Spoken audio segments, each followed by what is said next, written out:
고려갈 한정기 겨울에 내리는 단비의 저자 길짝이 쓰고 역사 스페셜 평화전쟁 1019 방송작가 박작이 읽어드립니다. 길짝 박작의 역사 썰기.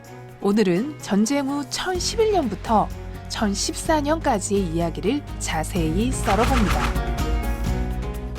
1011년 2월 23일 몽진에서 돌아온 현종을 맞이한 것은 검게 제로 변한 개경과 궁궐이었습니다. 현재 만월대라 불리는 고려의 궁궐은 모두 폐허로 변했습니다. 이때 불탄 궁궐을 재건하는데 무려 3년의 시간이 걸립니다. 민심을 수습하기 위해서는 먼저 이번 전쟁에서 전공을 세운 사람들을 포상해야 했습니다. 현종은 가장 먼저 양규와 김숙흥을 포상하고 그 가족들을 위로했는데요. 양규에게 공부상서를 추증하였고 양규의 부인 홍씨에게는 매년 곡식 100석을 내려주었습니다. 또 아들 양대춘을 교서랑이라는 관직에 임명하죠. 김숙흥은 장군에 추정되고 김숙흥의 어머니 이씨에게는 매년 50석의 곡식을 지급했습니다. 그 외에도 전사한 사람들의 유고를 수습해서 매장하고 제사를 지내줍니다. 전선을 지킨 장수들과 두려움에 맞선 병사들이 고려를 지켜낸 것이었고 고려는 그들을 기억해야 했습니다. 또한 국가적인 행사인 연등회와 팔관회를 주기적으로 다시 열어 민심을 통합하려 노력합니다. 고려는 불교의 나라죠. 현종은 남쪽으로 몽진을 하는 와중에 부처님께 기도했습니다. 만일 거란군이 물러간다면 대장경의 간행을 맹세합니다. 개경으로 돌아온 현종은 맹세한 대로 대장경을 목판에 판각할 것을 지시하는데요. 이렇게 만들어진 대장경판이 진병대장경판입니다. 진병대장경판은 난리를 진압하는 군사와 같은 대장경판이라는 뜻입니다. 이 진병대장경판은 대구 부인사에 보관해오다가 몽골군의 침공 때 소실되고 맙니다. 진병대장경판을 본받아 몽골군을 격퇴하려는 염원을 담아 다시 만든 대장경판이 그 유명한 8만 대장경판입니다. 그러니까 진병대장경이 원조인 것이죠. 진병대장경판은 소실되었지만 인쇄본은 상당수가 남아있습니다. 진병대장경은 초조대장경이라고도 불립니다. 고려가 거란군을 물리치기는 했으나 그 피해도 막대했습니다. 따라서 현종은 외교적으로 두 나라 사이의 문제를 해결하기를 원했습니다. 전쟁 전에 사신으로 갔던 고려 관리들이 모두 억류되어 있었지만 다시금 공부낭중 왕첨을 거란에 보냅니다. 외교로 분쟁이 종식되면 가장 좋겠지만 또한 전쟁에도 대비해야 했습니다. 1011년 5월 유방을 병부상서 겸 상장군으로 임명하여 거란의 침략에 대비합니다. 유방은 소손령의 침공 때 안용진을 지켜낸 바로 그 장수였습니다. 다행히 8월 즈음에 사신으로 갔던 왕첨이 돌아옵니다. 왕첨이 돌아온 후 고려의 사신들이 연달아 거란으로 향하는데요. 8월 26일에는 호부시랑 채원신을, 10월 26일에는 도관낭중 김숭이를, 11월 13일에는 형부시랑 김은부를 거란에 보냈습니다. 거란에서 더 이상 사신을 억류하지 않고 있었기 때문에 현종은 적극적으로 사신을 보내 화의를 성립시키려고 했던 것이지요. 이 와중에 개경에 송악성을 보수하고 서경에는 황성을 쌓았습니다. 개경과 서경의 방어력을 높이기 위한 조치였죠. 이번 전쟁에서 많은 군사가 전사했고 수많은 물자가 소실됐습니다. 전쟁 대비를 위해서 군사와 물자를 확보하려면 역시 지방제도를 정비하여 중앙의 통제력을 확보하는 것이 가장 중요했습니다. 고려 초기에는 지방관을 파견한 곳이 얼마 되지 않아서 다수의 지역이 반독립적인 상태였습니다. 현종은 성종 때 만든 12주의 절도사를 폐지하고 5도부를 두고 75도의 안무사를 파견했습니다. 좀 더 많은 지방관을 파견하여 중앙집권을 강화한 것이었습니다. 이후로도 지속적으로 지방제도를 정비해서 기본 뼈대를 완성하게 되는데요. 5도 양계라고 불리는 이 제도는 한국의 기본적인 지방구획이 됩니다. 그런데 문제는 전혀 예상하지 못한 다른 곳에서 발생했습니다. 북방에서 거란군을 방어하기 위한 준비가 한창일 때 영일만 앞바다에 100여 척의 배가 나타났습니다. 100여 척의 배는 영일만에 진입하여 형산강 하구를 따라 강을 거슬러 올라갔습니다. 이 배들이 다다른 곳은 천년의 수도 경주. 이들은 여진적으로 이루어진 해적들로 거의 1000km를 항해하여 경주를 급습한 것이었습니다. 거란과의 전쟁 준비로 한창인 고려 입장에서는 매우 뼈아픈 일이었습니다. 평상시 같으면 어느 정도 피해를 입을지언정 여진 해적들을 막아내는 것은 어려운 일이 아니었죠. 하지만 거란군의 재침에 대비하느라 여념이 없던 상황에서 여진 해적들에게 후방 깊숙한 곳을 급습당한 것이었죠. 여진 해적들은 경주를 약탈한 뒤 물러갔지만 이런 습격은 한 번으로 끝날 리 없었습니다. 체계적인 대비책을 세워야 했죠. 그런데 거란군의 대규모 침공이 예상되는 상황에서 중앙군을 경주로 보낼 수는 없었습니다. 시름에 찬 표정으로 신하들을 굽어보던 현종의 눈에 한 사람이 보였습니다. 강민첨. 작년 거란 황제 야율용서의 침공 때 조언과 더불어 서경을 지켜낸 사나이. 고려사 열전에서는 강민첨을 서생 출신으로 무술에 능하지는 못했지만 굳세고 과감한 의기의 소유자였다고 평가하고 있습니다. 현종은 강민첨과 더불어 문현, 이인택, 조자기를 영일만 지역으로 파견합니다. 중앙으로부터의 지원은 없었습니다. 이 지역의 자원만을 가지고 대비책을 세워야 했죠. 거란 황제의 침공 때 극도로 어려운 상황에서도 서경을 지켜낸 강민첨이 다시 활약할 순간이었습니다.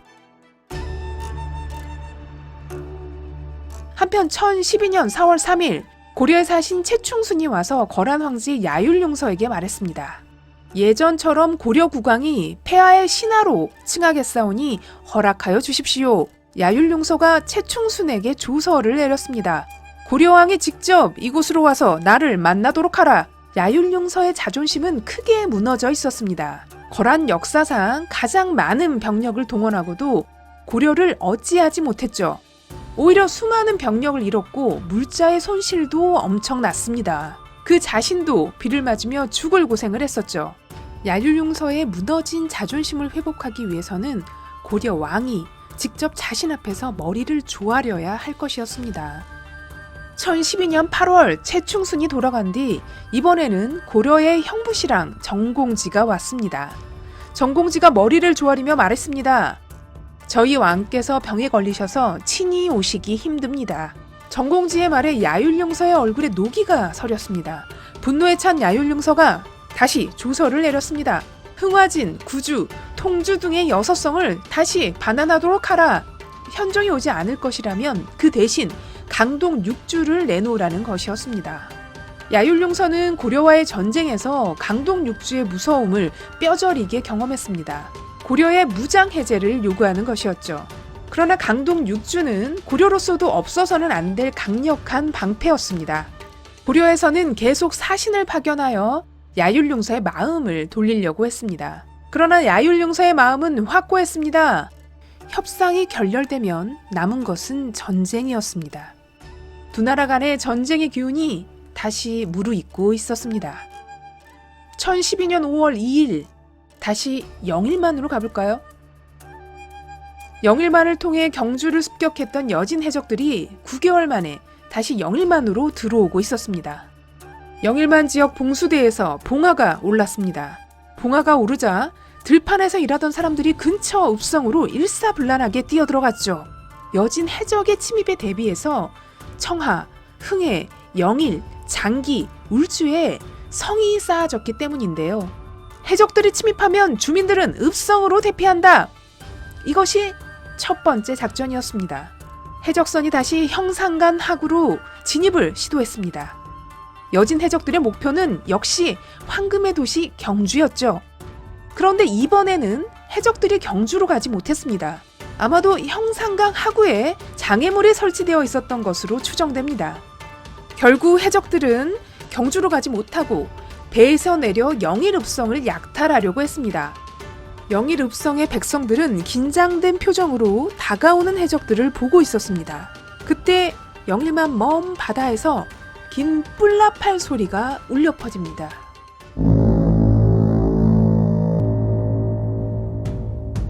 영일만으로 고려 전함들이 들어오고 있었습니다. 영일읍성의 성벽 위에서 고려인들이 기쁨의 함성을 질렀죠. 여진 해적들은 고려 전함을 보고 부랴부랴 다시 배에 오르기 시작했습니다. 고려 전함과 여진 해적선이 점점 가까워져 갔습니다.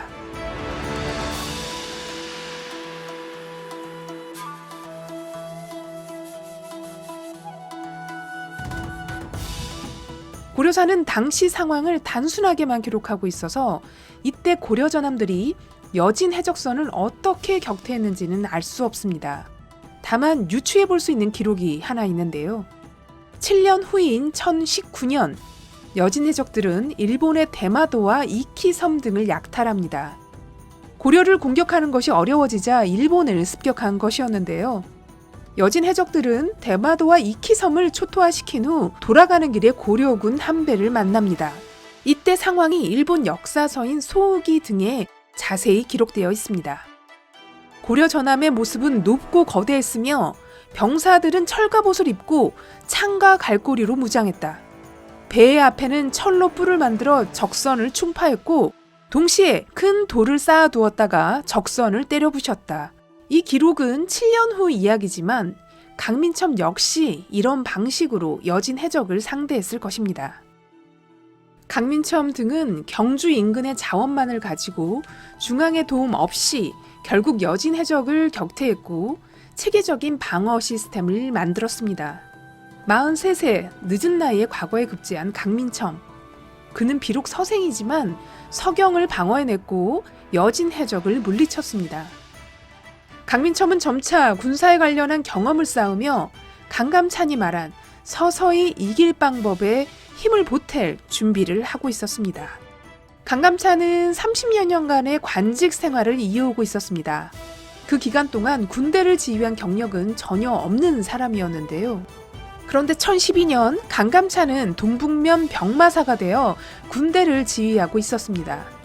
강감찬의 나이는 65, 이미 고령의 나이에 군 경력을 쌓고 있는 것이었습니다.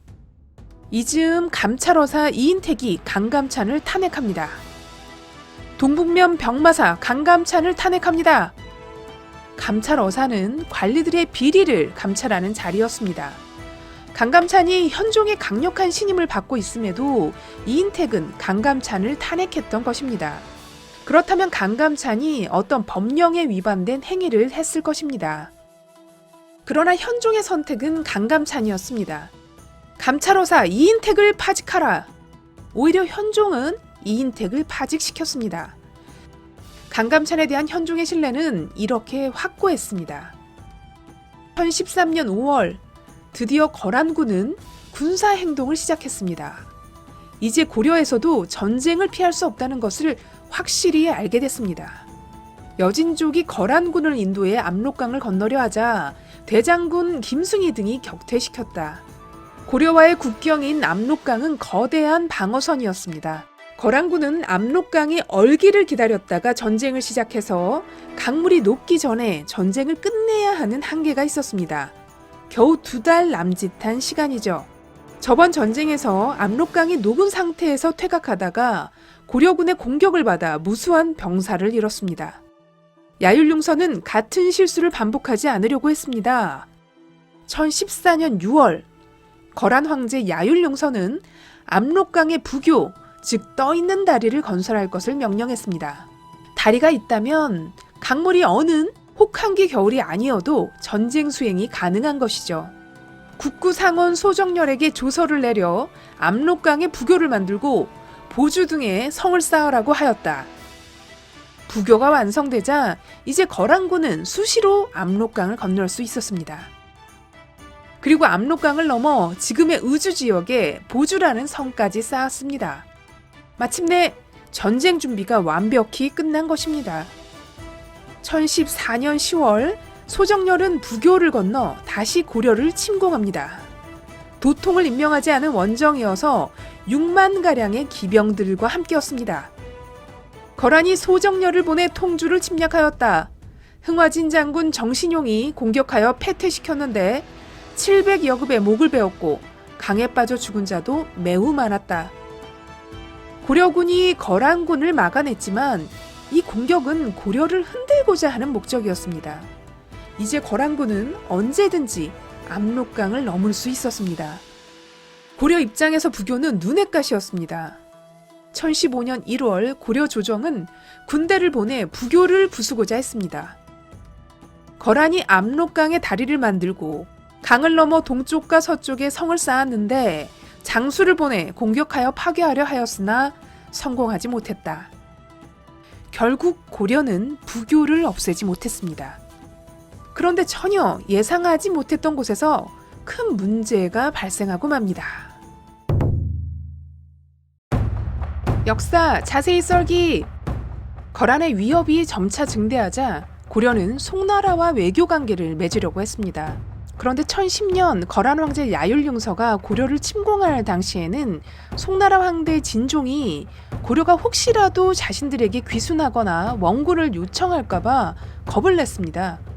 강력한 거란 대군이 고려를 무너뜨릴 것이라 예상했었고, 따라서 거란과 문제를 만들고 싶지 않았던 것이죠. 그러나 송나라의 예상과 다르게 거란군이 큰 피해를 입고 고려에서 물러났습니다. 송나라는 이 사실을 잘 파악하고 있었죠. 1014년 고려에서 윤진고를 송나라의 사신으로 보냈습니다. 송나라 조정의 분위기는 1010년과는 완전히 달라져 있었죠. 거란의 눈치를 보느라 1010년에는 고려 사신이 송나라 수도 개봉에 오는 것조차 막으려고 했었습니다. 그런데 이번에는 4년 전과 다르게 송나라 황제 진종, 재상 왕단 모두 아주 호기롭게 말합니다. 고려가 거란을 막아냈기 때문인데요. 중국 역사서인 속자치통감에는 당시 송나라 조정에서 벌어진 상황에 대해 자세히 기록되어 있습니다. 고려가 거란과 전쟁을 하고 있는데 마침내 우리에게 사신을 보내 조공을 하려 했다. 송나라 황제 진종이 재상 왕단에게 말합니다. 고려 사신이 대궐에 오는 것을 허락했소. 그런데 거란이 필히 그것을 알게 될 것이오. 왕 흠약이 난색을 표하며 말했습니다.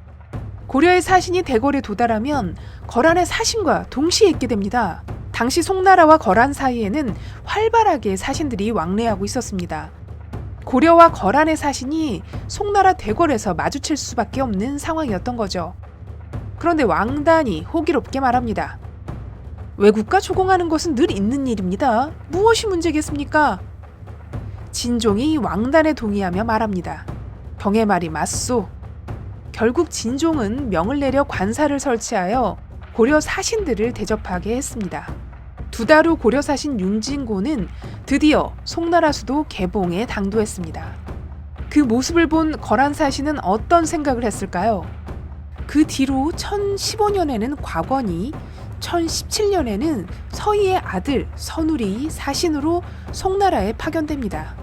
고려와 송나라는 외교적 관계를 맺음으로써 거란을 견제하려고 했던 것입니다.